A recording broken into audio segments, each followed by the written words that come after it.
पक्ष्यांच्या सुंदर आवाजाने आणि कोवळ्या उन्हाने होणारी सकाळची सुरुवात फक्त आम्हालाच अनुभवायला मिळते. नाही कोणतं ट्रॅफिक आणि नाही कोणती बिल्डिंगची गर्दी, आणि म्हणूनच आम्ही तुमच्यापेक्षा लय भारी. दिवस उजाडल्यानंतर तुमच्या पहिल्या तर आमच्या दुसऱ्या सकाळची सुरुवात होते. पहिल्या सकाळचे अर्धे काम हाक मारते, मग आम्ही ते काम काळजीने करतो. निम्म्या रात्रीही उठून करतो. बेडवर आळसात झोपून राहत नाही, आणि म्हणून आम्ही तुमच्यापेक्षा लय भारी. तुमच्यासारखे व्हॉट्सअप चालत न बसता आजच्या कामाचे नियोजन करत आम्ही आंघोळीसाठी निघतो.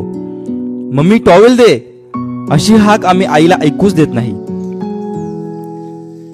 आसपासची हालचाल बघत आम्ही पाण्याकडे निघतो. पावडर मिसळलेल्या पाण्याचा स्विमिंग टँकही आम्हाला लागत नाही. आम्ही रोज येण्याची सवय झाली आमच्या इथल्या पाण्यालाही. काचेचं बाथरूम नसेल घरी तरीही आम्ही तुमच्यापेक्षा लय भारी.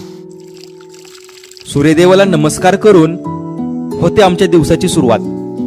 हेअरस्टाईलची पद्धत नसतेच आमच्यात. मोठाले आरसे आणि केसाचे जेल नसेलही आमच्यात, पण काळेभोर केस आणि ओरिजिनल फेस कुठं पाहायला मिळणार आहे तुमच्यात. आणि म्हणूनच आम्ही तुमच्यापेक्षा लय भारी. ऑफिसला जायच्या गडबडीत नाही खात आम्ही ओव्हन मधील पाव. आम्हाला तर लागते लाल बुंद चुलीवर तापलेले दूध आणि भाकरी, जे घालेल दुपारपर्यंतच्या भुकेवर घाव.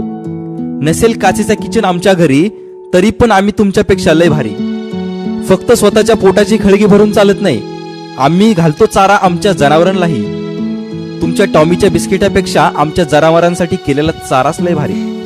तुम्ही कितीही दाखवा प्रेम तुमच्या टॉमीवर, तरी आमच्या मोत्यासारखं काम करणार नाही, आणि म्हणूनच आम्ही तुमच्यापेक्षा लय भारी.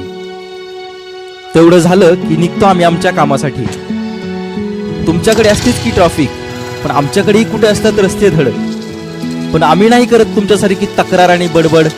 आमचा प्रवास शांतपणे चालूच, आणि म्हणून आम्ही तुमच्यापेक्षा लय भारी. ऑफिसातल्या कामासारखे नसते आम्हाला टार्गेट, तरीही आम्ही करत नाही कोणतंच काम लेट.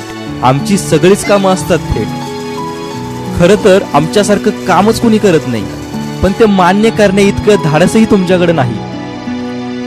किती जरी दिसत असले स्पष्ट तरी तुम्हाला नाही कळणार आमचे कष्ट. कसंही असलं तरी आमची इतकी ताकद तुमच्याकडे नाही, आणि म्हणूनच आम्ही तुमच्यापेक्षा लय भारी. भूक लागताच घेतो आम्ही जेवणाचा ब्रेक. तुमच्या एसी कॅन्टीन पेक्षा भले मोठे झाडाखालचे कॅन्टीनच आमचे ग्रेट. नसेल भली मोठी मेनू कार्डवरील लिस्ट, पण आमची चटणी भाकरीच त्यापेक्षा बेस्ट. निवांत जेवतो आम्ही, घड्याळाकडे बघता बघता उठून जात नाही, आणि म्हणून आम्ही तुमच्यापेक्षा लय भारी. मर्जीप्रमाणे कधीही करू शकतो आराम, आणि तुम्ही ठरवलं तर तुम्हाला कामावरून मिळेल राम राम. आमच्या जगण्यात एक वेगळा स्वॅग आहे. मनाला आलं उचलला मित्रांचा खाऊ आणि निघालो घराकडं. आम्हाला मुलगी न देणाऱ्याला काय माहिती अजून कोणतं पाहिजे सुख. मी एक शेतकरी.